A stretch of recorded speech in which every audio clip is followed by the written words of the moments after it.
chers téléspectateurs ou téléspectatrices de Tout Savoir Télévision, merci et bienvenue dans ce numéro spécial. C'est vraiment dans le cadre de la visite que l'équipe Tout Savoir fait dans cette ville que nous sommes maintenant, la ville de Galesbourg, que nous nous retrouvons dans ces lieux où se trouve l'équipe Tout Savoir à l'heure actuelle. Nous sommes dans la maison Arlette Asia African Foods LLC. Donc, nous sommes venus comme par hasard et nous avons croisé les hommes dédiés. Pasteur Richard, vous pouvez venir. Donc, nous avons croisé l'homme dédié, Pasteur Richard, ici. Bonsoir, Pasteur Richard. Comment allez-vous, Pasteur Richard? Oui, nous sommes très bien contents. Chers amis, c'est le Pasteur Richard. Il va se présenter pour ceux qui ne lui connaissent pas. Et pour ceux qui le connaissent, ce sera juste un rappel. Pasteur Richard, si vous pouvez vous présenter rapidement pour ceux qui ne vous connaissent pas. Et ceux qui vous connaissent, vous pouvez les rappeler parce que peut-être ils ne croiront pas. Oui, merci beaucoup. Je suis pasteur Richard Kassogo. L'église est ici dans notre ville Galesbourg. L'église Gojik qui est connue de tout le monde. C'est moi qui suis pasteur là-bas. Voilà. Donc, le pasteur Richard est responsable de l'église Gojik, Gojik Galesbourg, Illinois. Et il est là. Donc, comme par hasard, bon, comme dans la Bible, comme dans la parole de Dieu, il n'y a pas de hasard. Donc, nous avons croisé le pasteur Richard. Pasteur Richard, je n'ai pas beaucoup de choses à vous dire parce que nous nous retrouvons dans une maison où on achète des articles. Quelles sont vos impressions lorsque les gens vous regardent et vous prêchez la parole de Dieu et les gens se disent « Ah, c'est Richard qui est devenu maintenant prédicateur, pasteur. » Comment vous vous sentez? Non, mais vraiment, je peux souligner quelque chose. Je ne suis pas prédicateur aujourd'hui. Dieu m'a appelé dans son service il y a cela des années. Sauf que je suis devenu responsable de l'église Gojik il y a quelques mois, lorsque mon pasteur Dieu l'a appelé. C'est qui ton pasteur? L'apôtre Ado Chamala. Apôtre Ado Chamala, nous vous saluons. Je le salue en passant. Et maman Evelyne, sa femme. Il a commencé notre œuvre à Peoria. Dieu l'a appelé là-bas. Et c'est alors que Dieu lui a parlé de moi pour me confier cette œuvre. Voilà, c'est ça. Oui. Pasteur Richard, si vous pouvez enlever votre casquette pour que les gens vous reconnaissent vraiment. Et pour le respect du public. Donc, vous avez écouté, Pasteur Richard a tout dit. Là, tout dans la lingala, rapidement, pour nous, aussi Samuel Okolo. Nous avons une émission, le Pasteur Richard a yebi. Nous avons contacté il y a disponible pour la Pasteur Richard à l'Obamakambu au Azanango. Pasteur Richard, on a aussi dit ça. Et là, on a dit ça Oyo.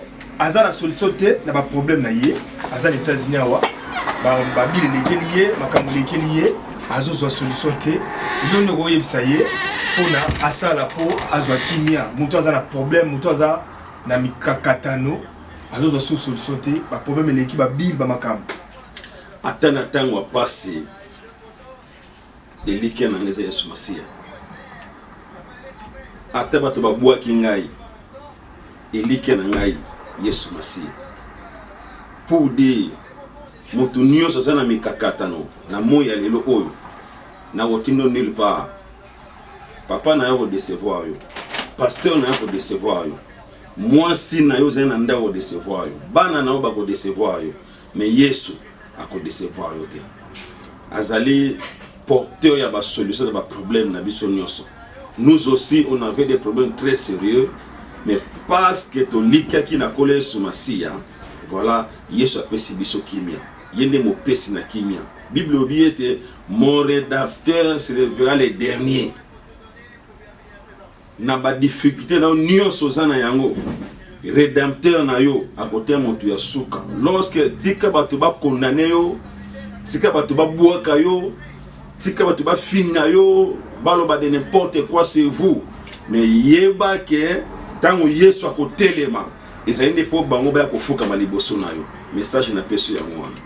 Voilà, donc oyoki pasteur Richard abombi te aza mpe na makambo azalaki na mwa réserve mais azobima sikoyo mpona aya na bamédia mpo ye moko alobi na biso ava tosala donc tozoya sikoyo donc tozoluka ye mpo totuna bamakambo aloba bamakambo mpona lobiko na yo pasteur Richard tosilisi ozala mwa badédicace toza na wapi orapele bato rapidement pour équipe tout savoir tozotambola toza wapi. Oui, toza na Galesbourg, ville na biso Galesbourg na kati ya Illinois na précisément na kati ya maison na biso Arlette ya papa Emery. Ya papa Emery Mbaya yende toza na kati ya tokutani comme surprise.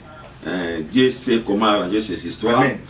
Yamwana donc nazopesa mbote na bandeko nyonso bandemi nyonso ya Gojik, papa Toussaint, papa Caleb, papa Willy, na bosente père na ngai apôtre Ado Chamala, na maman Evelyne, première dame ya Gojik. Na bosani pété mon frère Freddy Sunzu baby sinon on a 4 ma Freddy Sunzu mais malgré tout mon anité idée à $2 donc kolo idée à $2 yamba mbote na yote fa na ngai asali idée il y a $2 pour na babi botoza na comité te congolais azana ile rotawa yango ayaki na idée wana mais on dit bozo soutenir bon to chaka biso ba congolais $2 to kansa mbongo to somba siège pour to sunga ka ba to traiter ba problème c'est-à-dire mutaza ba problème ba mandako ba visa ba makamno so kaka na mbongo wana oyo bandiko ni musu bazo tande to sunga naka asi dane za mabe ezali kanisimo malamu ba makambo ba day ezali ko senga mutu 20 30 mbongo utaka kuna na kesho ezali kanisimo malamu c'est quelque chose à soutenir on de so Freddy ayena yango mais ça problème à poser yango na comité directeur ya comité ezali esimba mina ndeko na biso Guillaume papa Emery président Guy to pesi mbote Guy qui soit ka à soumettre en kuna donc c'est ça mbote na bino so bandeko na sepeli na président ndenge bokolanda moi séquence on a dit que nzambe na l'autre c'est là ga akopambola yo sans pour autant saluer la première dame ma chère épouse Charlène Masengo. Maman Arlène Masengo, mais maman Charlène Masengo, excusez-moi, chers amis. Bébé Bedel Biladi. Tu peux essayer bébé Bedel. Maman nanga na Congo, na pesi mbo na bibo kolanda yango. Donc tika nzambe na ngai apambola bino soko leka sumingi. Nzambe unga na salelaka. Il est ton Dieu. Oya sala na ngai akosela yo aminene Yesu. Merci beaucoup. Voilà. Donc tozoka bwana pasteur Richard tokozonga na ye pour na baptême o tokopesa ye et puis pour biso na tout savoir télévision to lo bakasi baptême tozonga ndo basala nzambe po na lobiko na bino moko po obika po mokili oyo ezokende mabe. Merci pasteur Richard. En tout cas opesa ka numéro rapidement ozaka na Facebook opesa pe rapidement pour na moto oyo alinga contacter numéro de téléphone ezali 309 371 2919 na zongeli 309 371 2919 so benga 24 heures sur 24 heures nazali open na koyamba appel na yo ozana besoin ya lisungi préoccupation problème ozana besoin ya soutien pona mabondeli benga tokoyamba yo quant à biso na Gojik nous sommes là chaque dimanche na 10h juste. Voilà. Que Dieu vous bénisse. Merci Totiko Kende. Pasteur Richard, Togo Monana. Ok. Mugole Oyo Togo Yambayo na plateau na biso. Amen. Et sans pour autant quoi ça dit que vous faites un bon travail. Merci pasteur Richard. De temps en temps. Merci beaucoup. Nous prions pour vous. Amen. Bokende liboso bo mata. Nzambe apambola bino na musala bo sala. Amen pasteur Richard. Amen. Richard Biladi. Yeah. Kasongo. Merci pasteur Richard. Bye bye. Voilà, donc chers amis, c'était le pasteur Richard en direct. Et puis, pasteur Richard a lobby la mission makambo a lobby to tikibino.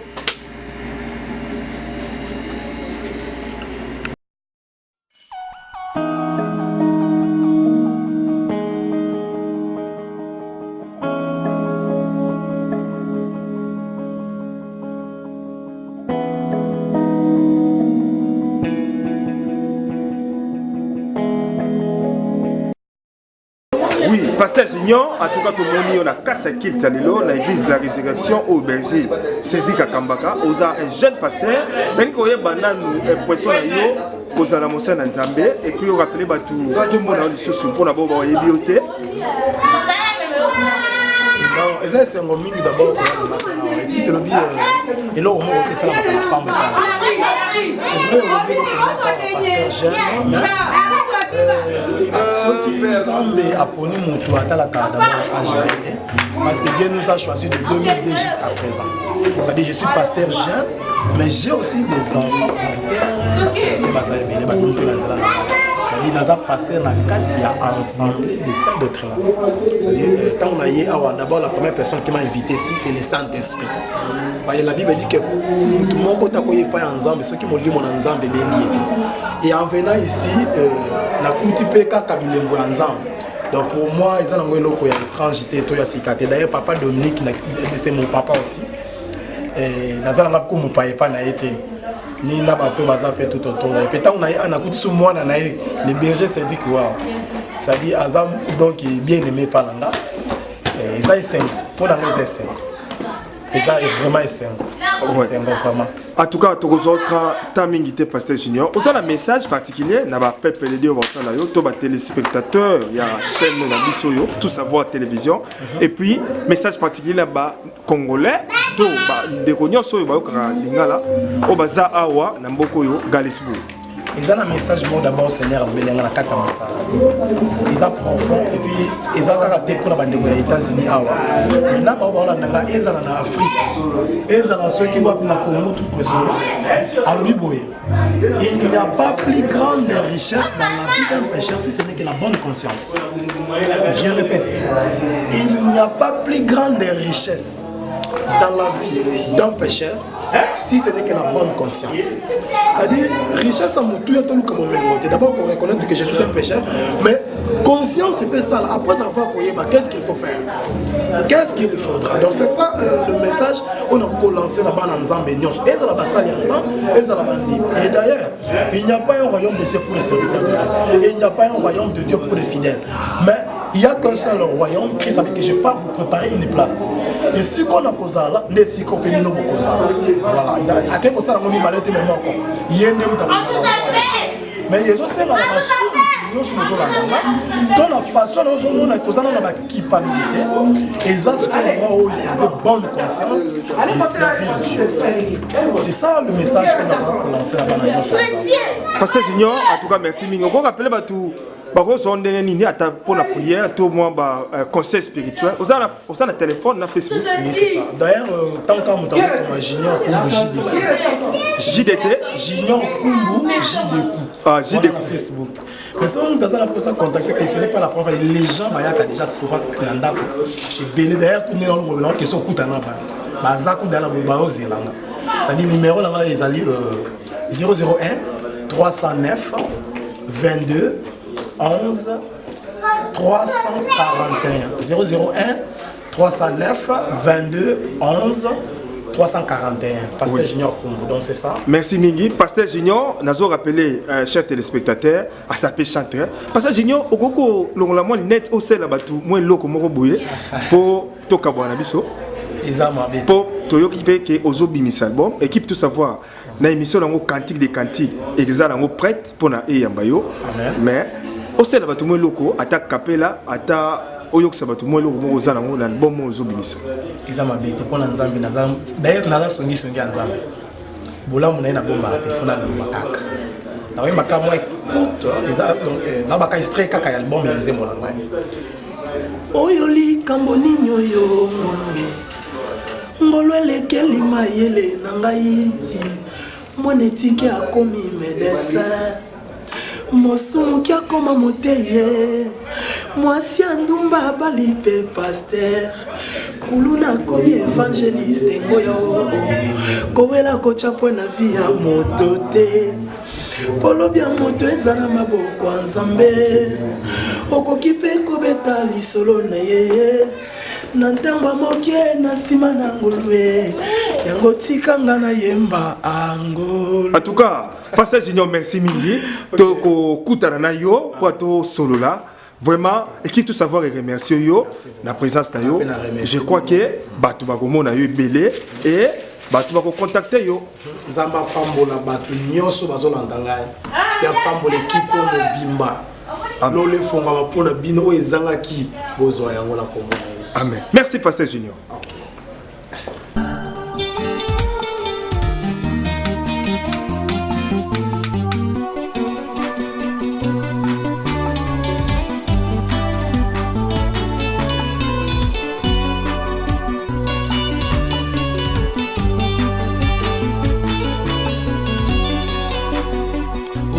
Mwana na ngai neo pona kinga